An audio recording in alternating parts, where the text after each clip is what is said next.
Como les habíamos anunciado, estamos recibiendo con mucho gusto aquí en los estudios de Canal 10 y de Subrayado al presidente de la República, doctor Luis Lacalle Pou. Bienvenido. Buenas noches, Blanca, un gusto estar acá. Gracias por estar aquí.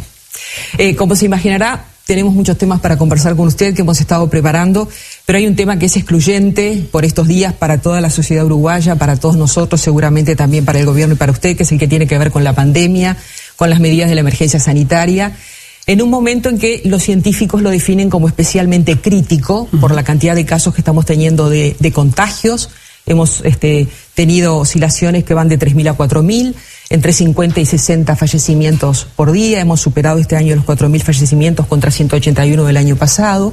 Y si bien hay unanimidad, presidente, en el buen manejo de la pandemia en el año 2020, con reconocimiento internacional, también hay reconocimiento al operativo vacunación y al ritmo con el cual se está llevando adelante. Hay coincidencia en general a nivel de los científicos en que esto no alcanza, en que es necesario algo más, en que su planteo de ir ajustando perillas ahora requeriría de pronto, y usando palabras del doctor Radi, apagar o bajar la palanca. Entonces, lo que yo le quiero preguntar en este momento y en esta circunstancia que seguramente usted ve como nadie, ¿cuál es su planteo para atender la pandemia en este momento? Bien, obviamente cuando los casos aumentan, cuando aumentan los fallecimientos con respecto al año pasado, se genera una crítica, se genera una presión hacia el gobierno y es lógico que así sea. Y a veces, en una posición un poco maniquea, se contrapone lo sanitario a lo social, lo económico y el trabajo. Y me parece una muy buena forma de empezar la entrevista porque te podrás imaginar que la duda es algo que existe constantemente en la torre ejecutiva y en algunos otros organismos. ¿Por qué? Como existió en el mundo, porque esto es algo nuevo, porque se recomendaban cosas en el mundo que después no funcionaron, hay combinaciones distintas. Entonces, está bien comparar, porque hay gente que ha pasado antes determinadas situaciones, pero no hay un modelo, Nosotros, ya voy a hablar en primera persona, quien habla se ha sentido muy acompañado por el Gacho. Ha sido un respaldo científico fundamental en el momento de asesorarnos. Obviamente que no es el 50% de la opinión el 100% de la opinión que escuchamos. Es quizá la más importante, junto con el Ministerio de Salud Pública y ACE, porque refiere a lo sanitario. En ese sentido, hay un documento de febrero, que es el documento madre. El Gacho ha escrito 80 documentos en estos tiempos, algunos que no tomaron estado público, pero hay un asesoramiento en ese sentido. Y hoy, mira, justamente lo estuve releyendo hoy, porque también el imaginario colectivo, alentado también por alguna dirigencia política, sindical, dice que el documento del 7 de febrero del GACH ha sido ninguneado. Yo lo he dicho más de una vez y está bueno repetirlo, que ese documento del GACH más o menos proponía 27 medidas. Lo revisé hace un rato. ¿Sabes cuántas medidas tomó el gobierno de esas 27? 24 y medio. De las 27 medidas que proponía el GACH el 7 de febrero, 24 y medio. Y te voy a contar las que no, porque las que sí se conocen. Las que no son básicamente la circulación nocturna de 0 a 6, que se recomendaba, se proponía. Cuando nosotros vemos la movilidad nocturna es menos del 5%.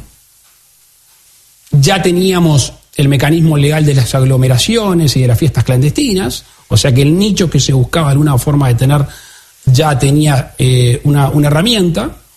La otra era cortar la circulación interdepartamental.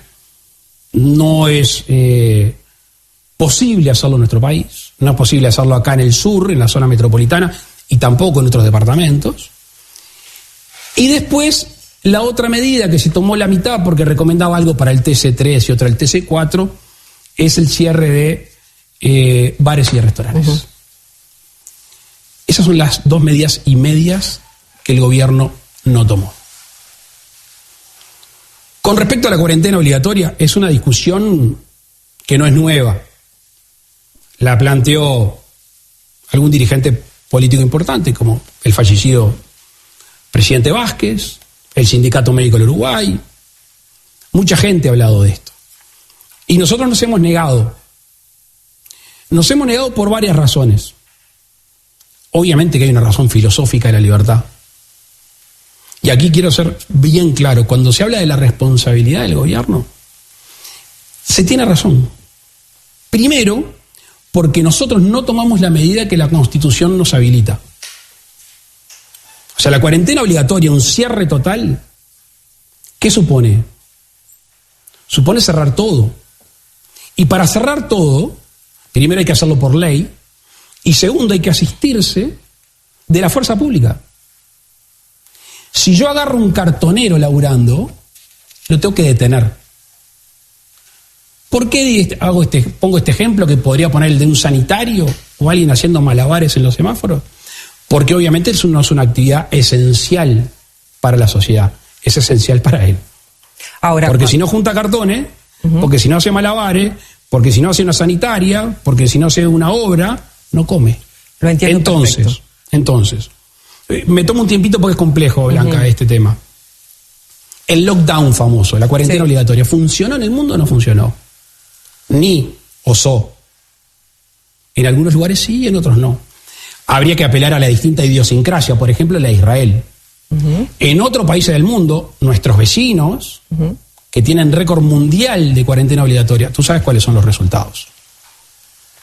Entonces, el gobierno sí es responsable de no haber tomado la decisión de cuarentena obligatoria, y la sostenemos. Tomamos 24 medidas y media de las 27 que nos recomendaron nuestros científicos.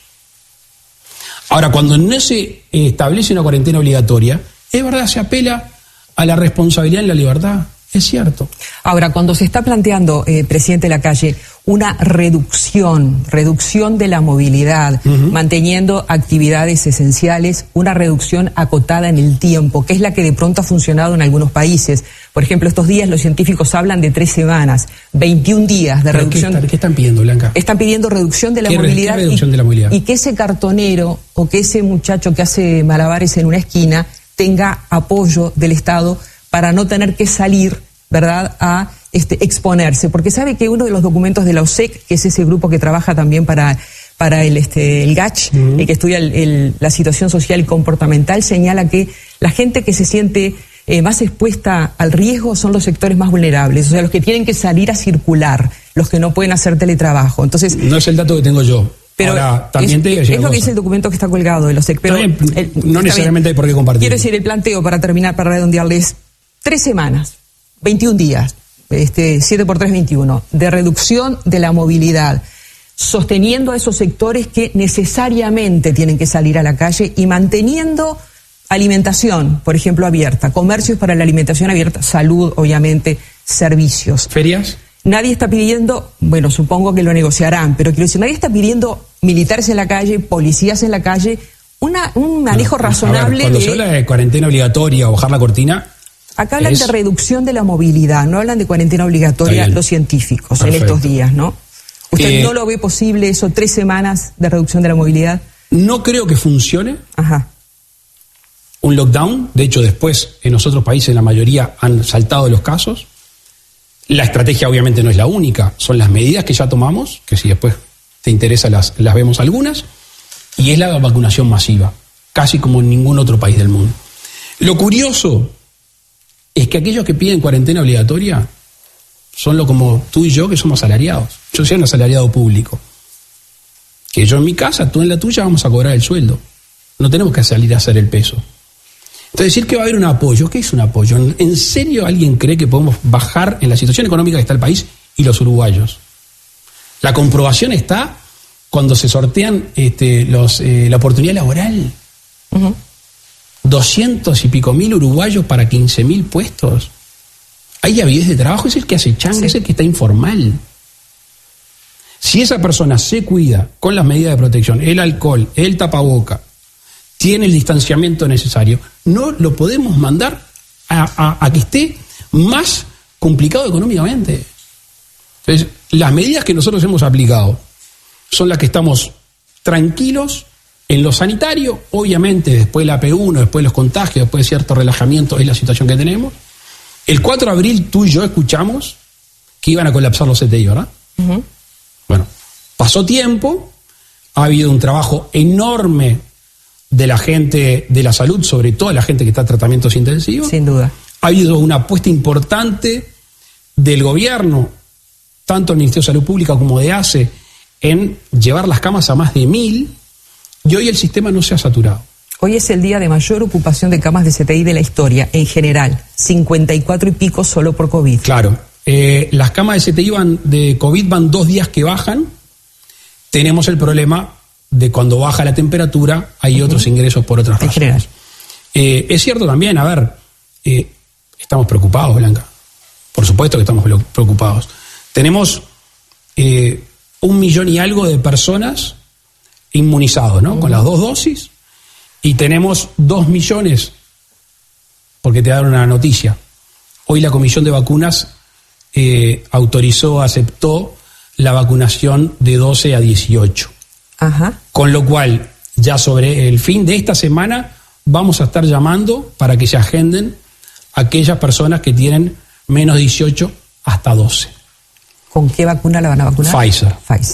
Y hemos también en estas horas firmado una reserva de más de 500.000 dosis de Sinovac. Falta el contrato final y ahí sí vamos a tener todas las vacunas para todo el mundo en lo que podría llamarse la batalla final con el sistema de vacunación. Estamos haciendo el pueblo a pueblo, hurgando en los lugares más chicos. Mantener estas medidas.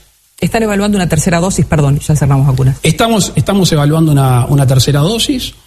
Obviamente que se está pensando que el año que viene quizá deba haber un refuerzo, con lo cual seguimos hablando con los laboratorios con los cuales hemos firmado, con los 2, uh-huh. Y estamos hablando con algún otro laboratorio. Nosotros todos los días en la Torre Ejecutiva, o día sí, día no, en la plaza tenemos gente pidiendo abrir las actividades. Imagínate si será difícil el equilibrio, ¿no? Y cuando los ves tienen razón.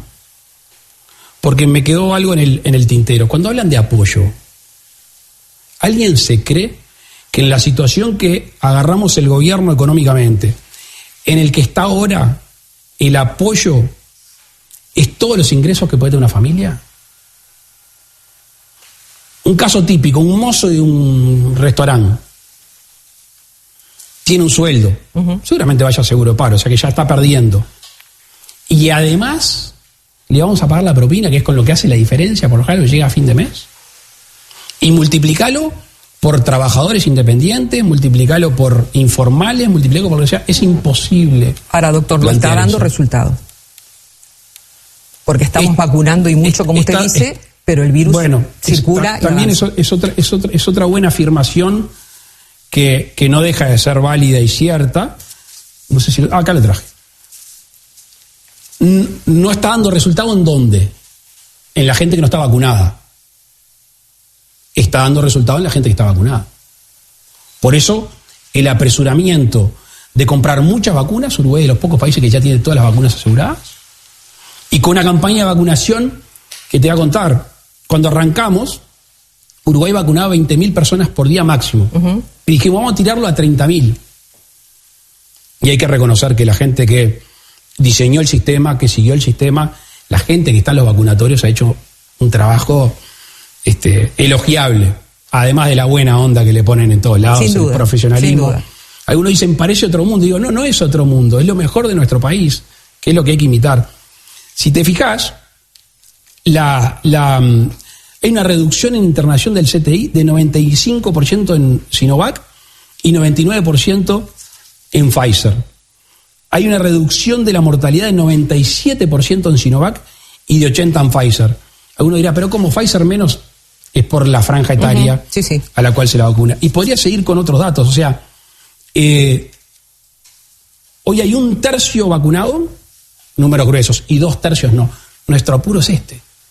Nuestro apuro es que esta semana se volvió con una vacunación masiva de arriba de 50.000, que estamos abriendo la canilla para aquellos de 18 a 12 a 18, y que estamos asegurando las próximas 500 y pico mil dosis de Sinovac que nos van a permitir, siempre las fechas son, uno se ata a las fechas, pero mediados de julio tendríamos que tener aproximadamente 2 millones de uruguayos con las 2 dosis de la vacuna. En este momento tenemos un poquito menos de un 30 con las 2 dosis, ¿verdad?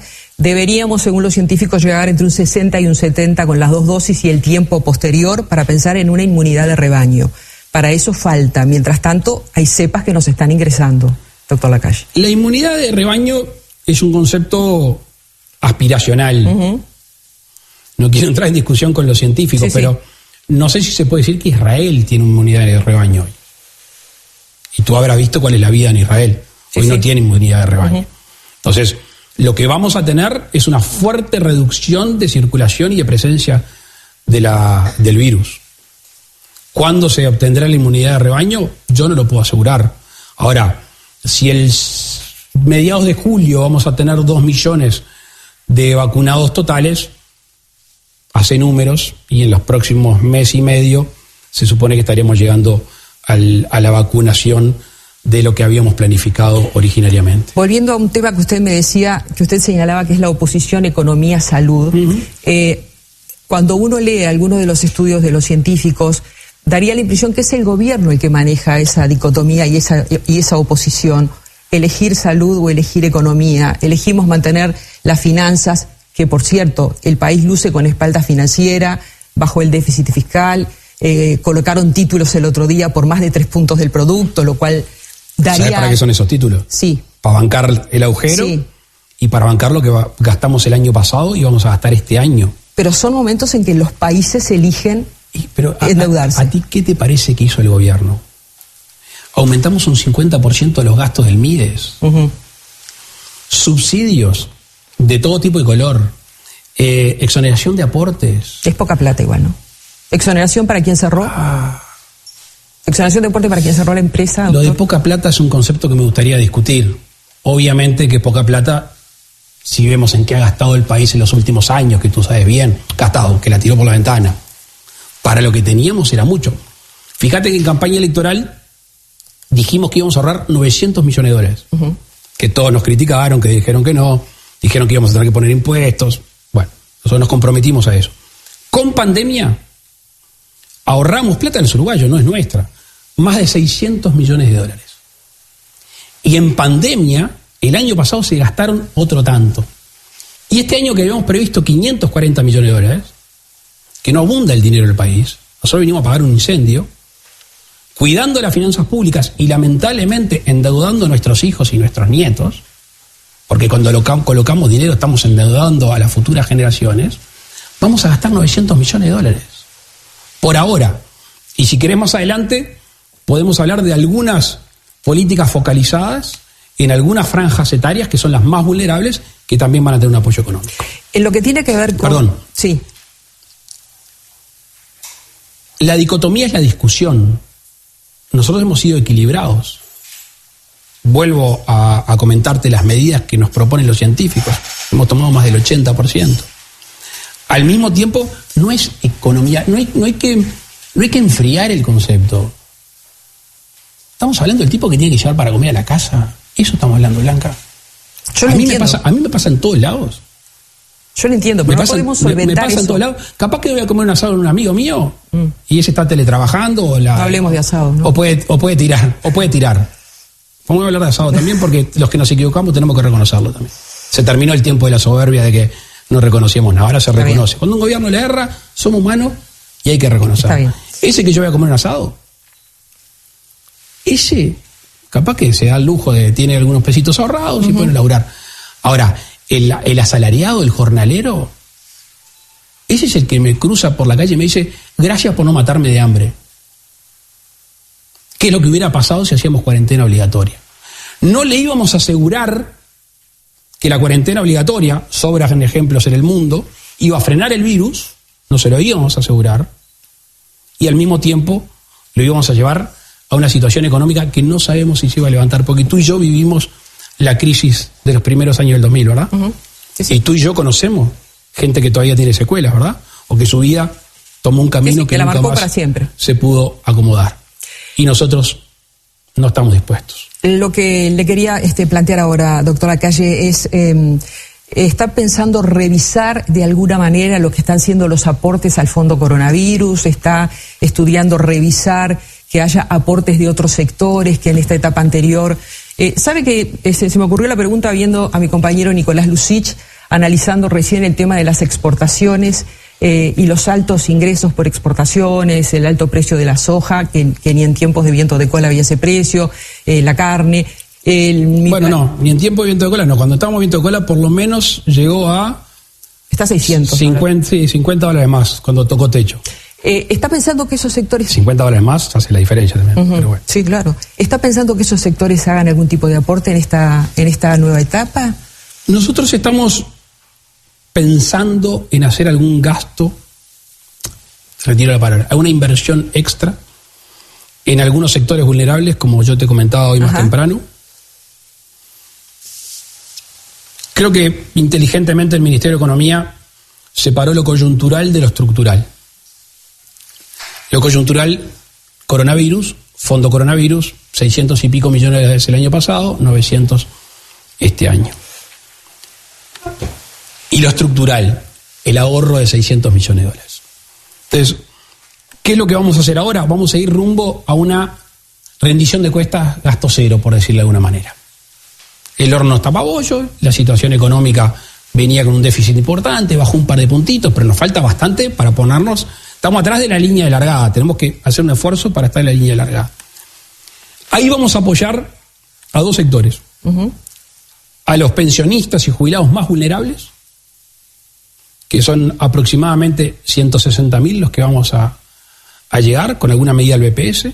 Estamos pensando, al igual que el año pasado, de hacer un aumento de las jubilaciones mínimas, diferencial.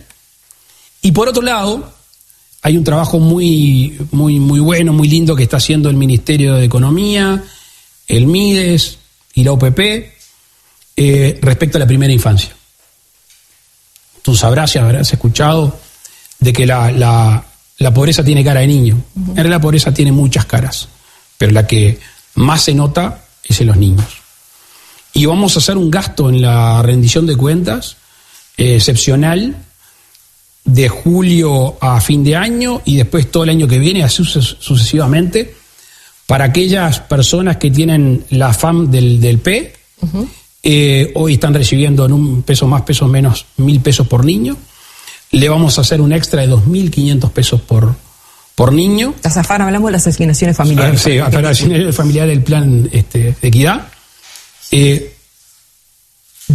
Va a llegar a 68.000 niños, 34.000 más menos que están bajo el nivel de pobreza. Y otros tantos que, si bien no están en esta situación, están complicados y reciben esta FAM. Ahí va a haber una apuesta importante también de la teleasistencia a estos niños de 0,3, profundizar la teleasistencia y de alguna manera institucionalizarlos en temas educativos.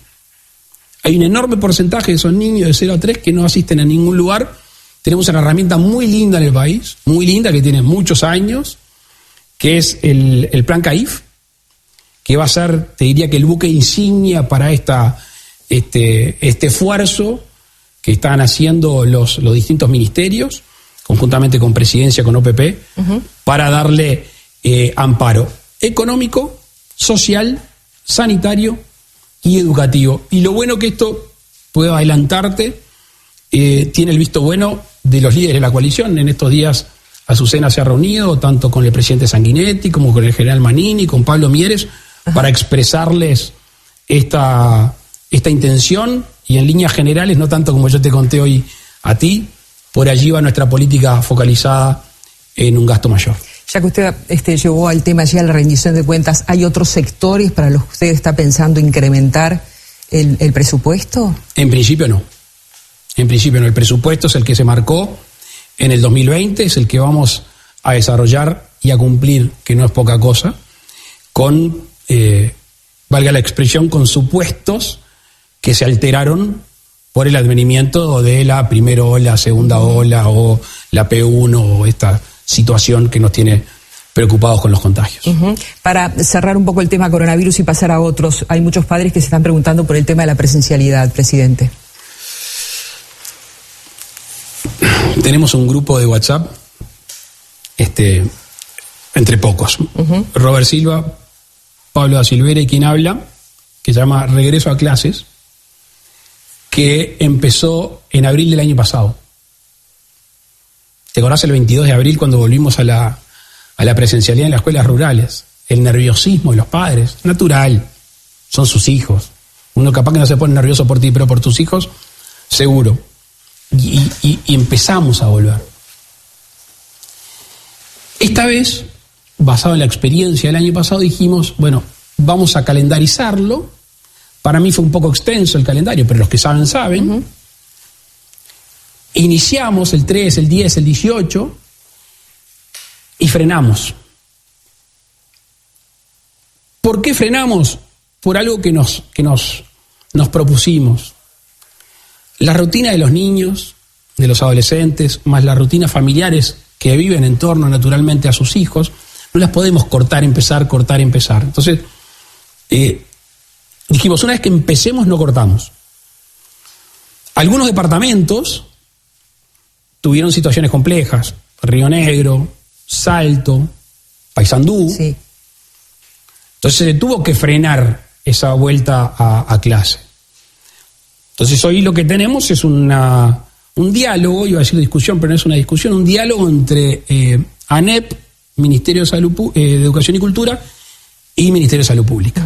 En ese diálogo y en la decisión final del gobierno se establecen las grandes líneas que obviamente tiene que ser aprobado por la ANEP porque tú sabes que hay autonomía en la educación. ¿Existe la chance de adelantar las vacaciones de invierno?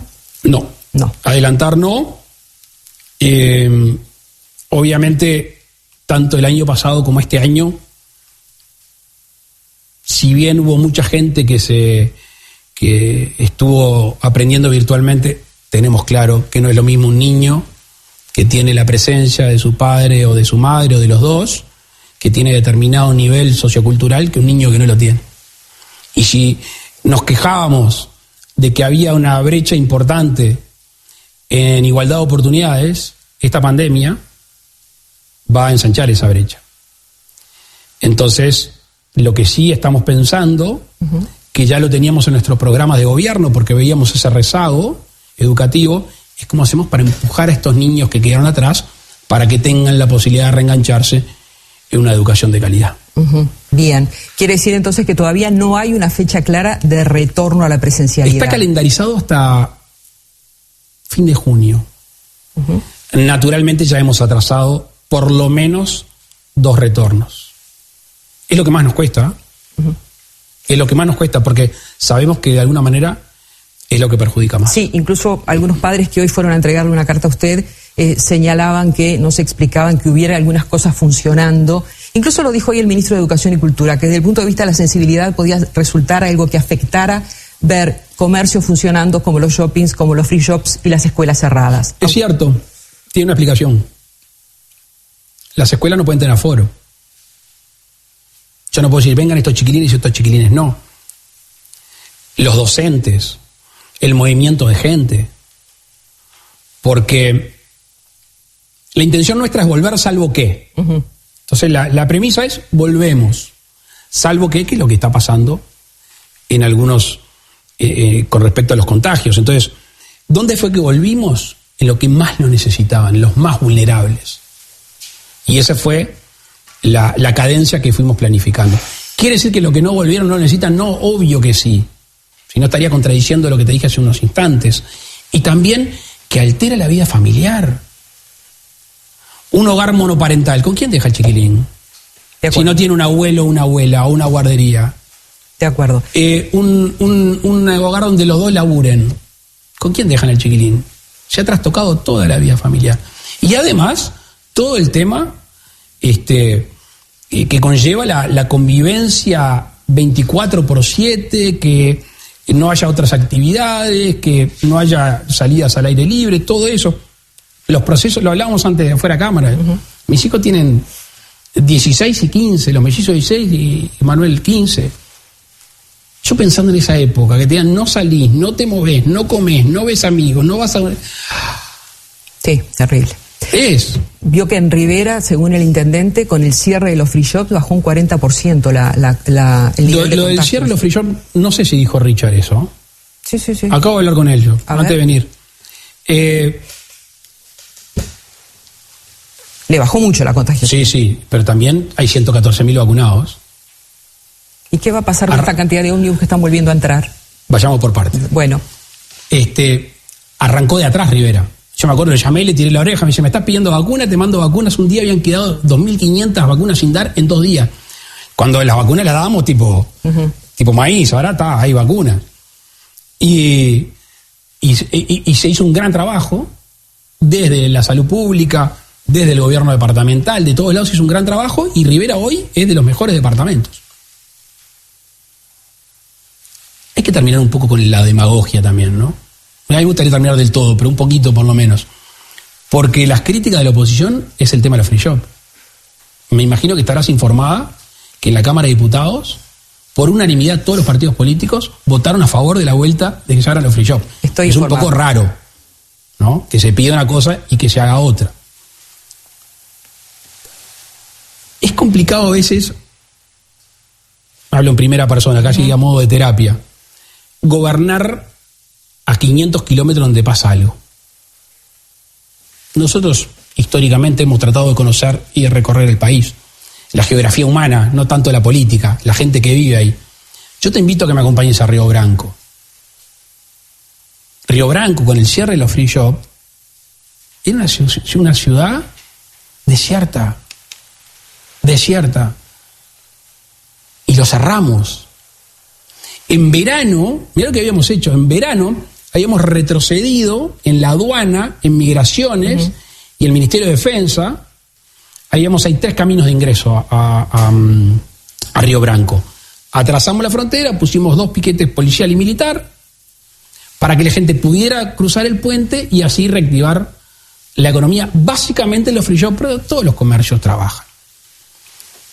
Lo cerramos. Ciudad desierta, Río Branco. Ahora me imagino, no he hablado estos días con mis amigos en Río Branco y con el alcalde, pero me imagino que la cosa está andando.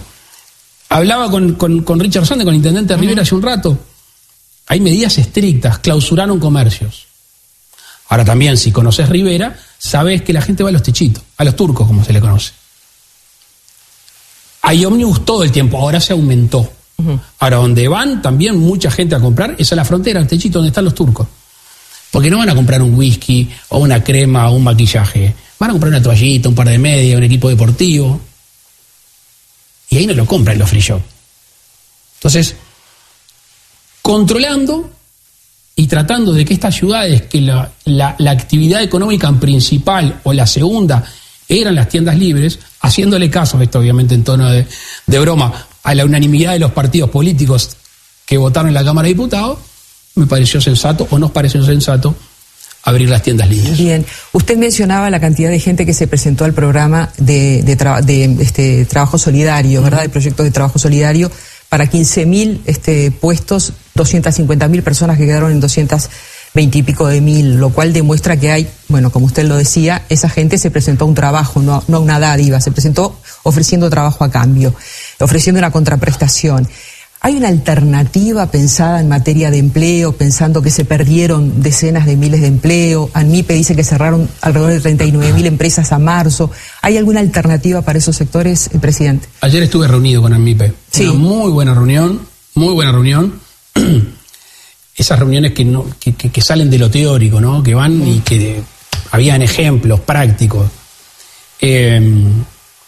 La micro, pequeña y la mediana empresa que no tiene capacidad financiera, ¿no? Claro. O sea, un mes no facturás y ni seguro de paro, porque seguramente seas el dueño empleado y tengas, entonces no. Estamos en una etapa de sostener. Cuando se exoneran aportes, cuando hay temas de préstamos con garantía muy que da el Estado, con intereses muy bajos, cuando se le aflojan los servicios públicos, es para que subsistan. Es una combinación de instrumentos que obviamente no llegan a todos, ojalá llegaran a todos. Se fue de los monotributistas MIDES a las unipersonales, a las empresas de turismo de cualquier dimensión y tantas otras, los créditos SIGA, para que puedan tener una capacidad. Ahora, si no se reactiva el país, es un poco hasta contradictorio, ¿no? Uh-huh. Hay que cerrar, pero queremos reactivación. Las dos cosas al mismo tiempo no se puede. Las dos al mismo tiempo no se puede. Sí se puede tomar algunas medidas con cierta precaución, con la libertad responsable y tratar de que los motores no se apaguen. ¿Cómo se sale de esto? Con obra pública. Nosotros estamos muy entusiasmados con algunas obras que tiene que hacer el país. Algunas que heredamos, que las hubiéramos hecho distintos, pero yo sobre mojado, como el tema de UPM, del tren y todo lo que el Estado tiene que poner. Tenemos algunas obras, me voy a tomar unos minutos porque este tema me apasiona, algunas obras binacionales que queremos hacer mucha fuerza. El puente Montecaseros-Bella Unión, que ya está aprobado por la CARU. Estamos hablando con el gobierno argentino a ver cómo se financia. Estamos muy ilusionados con la hidrovía del río Uruguay. También es una obra binacional, hay que terminar de convencer al gobierno argentino. Hay por allí un estudio de prefactibilidad. El propio presidente Bolsonaro y dirigentes importantes de Río Grande do Sul están interesados en esa hidrovía. Uh-huh. Tenemos la posibilidad de generar una logística de lagunas en el este del país. Hay una obra que tiene que hacer del territorio brasileño, que es muy poco onerosa, que ahí fortalecería toda la logística del este del país. La ruta 6, la ruta 9 de Pan de Azúcar a Rocha, hacer doble vías en algunas rutas, el puente Cebollatí-Charqueada, las obras que se van a hacer en el puerto, esa obra pública que va a generar, obviamente, infraestructura que es necesario para el país, pero aparte va a generar cascos amarillos. Tenemos un par de propuestas muy interesantes que hacen no solo a la obra pública, sino al futuro de supervivencia nacional. Por ejemplo, otra fuente de agua potable.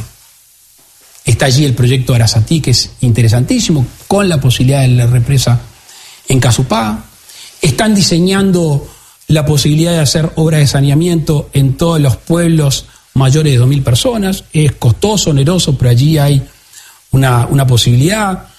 Hay obras que eso va a quedarle a las futuras generaciones, pero además va a generar mucho trabajo. ¿Eso es inversión pública, presidente? Eso es inversión pública con los mecanismos que tenemos. ¿Y eso empieza cuándo? Bueno, de hecho algunos ya empezaron. Sí. A ver. Pero esa inyección que usted me menciona de tantas obras. Bueno, el de la Ruta 3 es una PPP que heredamos. El gobierno pasado, ¿qué hizo? Nos dejó algunas cosas firmadas, por decirlo de alguna manera, o de la manera más elegante posible. Comprometió algunas obras que están bien, algunas cosas sí y otras no, que las estamos iniciando y las estamos haciendo. Otras tanto que las vamos a empezar. Por ejemplo, algo que capaz que acá no se le dé la dimensión real, pero el puente Cebollatí-Charqueada, que cambia todo el tránsito de esa zona, está en medio ambiente, por ver los pilotes, todo el tema para empezarse rápidamente. La Ruta 6, que es un viejo compromiso mío, que cambia el eje de circulación del centro del país hacia el norte, es una obra muy importante. Bueno, la Ruta 3 te decía que ya empezó, la Ruta 5, doble vía hasta Durazno. Son proyectos que están en vía de hacerse. Yo tengo el cronograma de inversión y de obra. Obviamente tiene que haber un apoyo al sector exportador. Tiene que haber un apoyo. Estamos tratando de que el Mercosur se decida finalmente a liberar el corset y poder negociar con el mundo. ¿Cómo viene con eso? Me veo tentado a hablar, pero hay negociaciones que son muy importantes, por eso los diplomáticos son especialistas en esto. Pero viene con ánimo positivo en eso.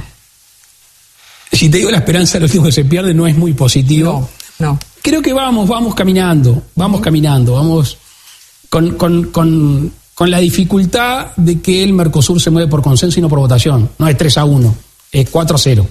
Para sí o para no es 4-0. Y hay que buscarle, hay que girar, hay que andar para no tener complicaciones en ese sentido. El 30% de nuestras exportaciones son a China y va creciendo. Y ahí estamos muy jugados. Y nosotros tenemos que hacer entender al resto del Mercosur que nosotros estamos acá, que estamos en esta región, que creemos en muchas cosas que no son solo las económicas dentro del Mercosur, sino que hay un Mercosur social, hay una interdependencia mutua, pero que tenemos que salir al mundo, que no lo pueden atar de pies y manos. Tenemos que abaratar los costos de producción. Eso es un desafío muy grande, desde producir toda la cadena, no solo la producción, sino también al final el tema de los aranceles, que hace un poco la negociación. Cuando ves que los productos uruguayos pagan $300 millones de aranceles, sí, bueno, a veces estamos muy lejos. Montevideo es la capital más lejana a Beijing del mundo. Uh-huh. Estamos lejos y todavía tenemos que pagar aranceles con nuestros competidores. Bueno, necesitamos avanzar. ¿Cómo quedó el vínculo con Argentina después de aquel diferendo con el presidente? Yo nunca tuve un diferendo con nadie. Uh-huh. Se incomodó con el planteo suyo. Por bueno, eso primero que no es un problema mío. Uh-huh. Segundo, que no era un planteo para la Argentina. Uh-huh. Era un planteo del Mercosur, de la palabra famosa lastre. Hablé del Mercosur, nosotros estamos incluidos en ese Mercosur. Nosotros queremos un Mercosur virtuoso, que tiene sus cosas positivas, pero que hay que relanzarlo. Y para relanzarlo nos tienen que dejar al más chiquito, al que tiene ganas, que quiere jugar en todas las canchas, que quiere jugar la final del mundo, déjennos ir. Pero lo ve difícil por ahora. No lo quiero poner ni en los difíciles ni en los fáciles. Hay una buena relación diplomática. Yo ayer de mañana hablé con el embajador argentino en Uruguay, con el cual tengo una muy buena relación. Uh-huh. De algunos de estos temas de infraestructura. El canciller Bustillo habló la semana pasada con el canciller argentino también por estos temas. Hubo ahí un episodio que creo que se le dio un poquito más de fuelle del que tenía que tener. Yo no tengo ningún tipo de problema. Cuando se contagió el presidente Fernández de coronavirus, enseguida le mandé un mensaje personal. ¿Cena temprano usted? Trato de ser bastante rutinario, sí. Si lo demoro un poquito hoy con una pausa, ¿me espera? Yo ya avisé en casa que llegaba tarde, así que no hay problema. Estamos en ese sentido avisados. Hacemos una pausa y seguimos conversando con el presidente de la República, doctor Luis Lacalle Pou.